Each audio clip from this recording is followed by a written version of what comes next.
ಗೂಲಿಪುರ ಗ್ರಾಮದಲ್ಲಿ ಮುಳ್ಳಿನ ಪೊದೆಗೆ ಹಾರಿ ಸಂತೃಪ್ತರಾದ ದೇವತೆಗಳು. ಹೌದು ವೀಕ್ಷಕರೇ, ಚಾಮರಾಜನಗರ ತಾಲೂಕಿನ ಗೂಲಿಪುರ ಗ್ರಾಮದಲ್ಲಿ ಬಿಸಿಲು ಮಾರಮ್ಮ ಜಾತ್ರೋತ್ಸವ ಸೋಮವಾರ ಮಧ್ಯಾಹ್ನ ಸಂಭ್ರಮದಿಂದ ಜರುಗಿತು. ಜಾತ್ರೆಯಲ್ಲಿ ದೇವರ ಭಕ್ತರು ಮುಳ್ಳಿನ ಪೊದೆಗಳಿಗೆ ಹಾರಿ ದೇವರನ್ನು ಸಂತೃಪ್ತರನ್ನಾಗಿಸಿದರು. ಸಾವಿರಾರು ಭಕ್ತರು ಮಾರಿ ದೇವಿಗೆ ಬೇವು, ಹೂ ಹಾಗೂ ತಂಬಿಟ್ಟಿನ ಅರಿತಿ ಸಮರ್ಪಿಸಿ ಭಕ್ತಿ ಮೆರೆದರು. ಹಬ್ಬಕ್ಕೆ 1 ವಾರ ಸಿದ್ಧತೆ ನಡೆಸಲಾಗುತ್ತದೆ. ಊರ ಹಬ್ಬ ನಿರ್ವಿಘ್ನವಾಗಿ ಸಾಗಲಿ ಎಂದು ಭಾನುವಾರ ಸಂಜೆ ದೇವತೆಗೆ ಎಳನೀರು ಅಭಿಷೇಕ ಮಾಡಿ ಪ್ರತಿ ಮನೆಗೂ ತೀರ್ಥ ಸಿಂಚನ ಮಾಡಲಾಯಿತು. ಸೋಮವಾರ ಮುಂಜಾನೆ ಶ್ರೀ ಬಿಸಿಲು ಮಾರಮ್ಮನಿಗೆ ವೈವಿಧ್ಯೆಯ ಪುಷ್ಪಗಳಿಂದ ಸಿಂಗರಿಸಿ ಜಾತ್ರಾ ಮಹೋತ್ಸವಕ್ಕೆ ಚಾಲನೆ ನೀಡಲಾಯಿತು. ಊರ ಮಾರಿ ಭಕ್ತರು ಮಂಗಲವಾದ್ಯ ಮಲಗಿಸುತ್ತಿದ್ದಂತೆ ಮಧ್ಯಾಹ್ನ 16 ಭಕ್ತರ ಮೇಲೆ ಮಾರಿಯರ ಗುಂಪು ಆವಾಹನೆಯಾಯಿತು. ಮಂಗಲವಾದ್ಯ ತಮಟೆ ನಾದ ಹೆಚ್ಚಾಗುತ್ತಿದ್ದಂತೆ ಭಕ್ತರು ವೇಗವಾಗಿ ಓಡಿ ಮುಳ್ಳಿನ ಪೊದೆಗಳ ಮೇಲೆ ಹಾರಿದರು. ಈ ವೇಳೆ ಯುವಕರ ತಂಡ ಮುಳ್ಳಿನ ಪೊದೆಯಿಂದ ಮಾರಮ್ಮನ ಭಕ್ತರನ್ನು ಹೊರಗೆ ತರುವುದನ್ನು ನೋಡುಗರ ಮನಸೆಳೆಯಿತು. ನಂತರ ಹರಕೆ ಹಾಗೂ ಭಕ್ತಿ ಸಡಗರದಿಂದ ಹೂ ಹೊಂಬಾಳೆ ನೀಡಿದರು. ಹೊಂಬಾಳೆ ಪಡೆದು ಸಂಪ್ರೀತರಾದ ಮಾರಿ ಭಕ್ತರು ದೇವಾಲಯಗಳತ್ತ ಸಾಗಿ ಭಕ್ತರಿಂದ ಹಾರದ ಕಾಣಿಕೆ ಪಡೆದುಕೊಂಡರು.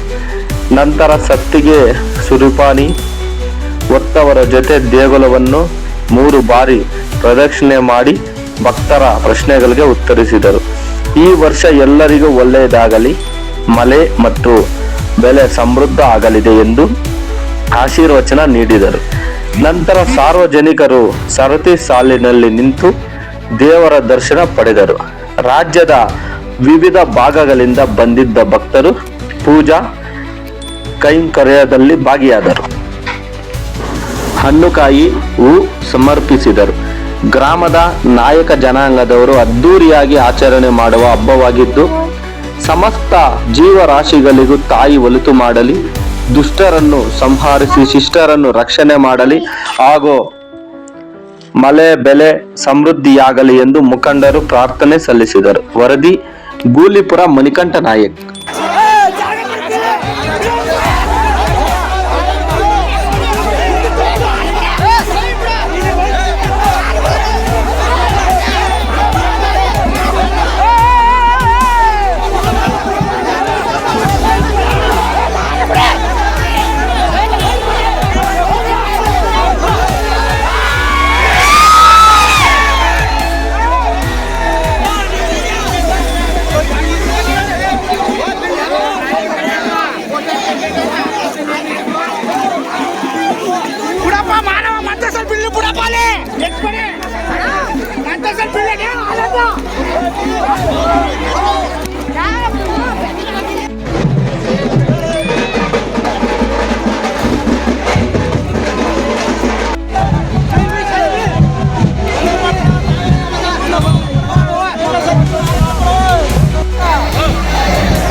ಕೊಡಲ್ಲ ಏಟ್ ಇವತ್ತು ತಿಂದು ಆದ್ರ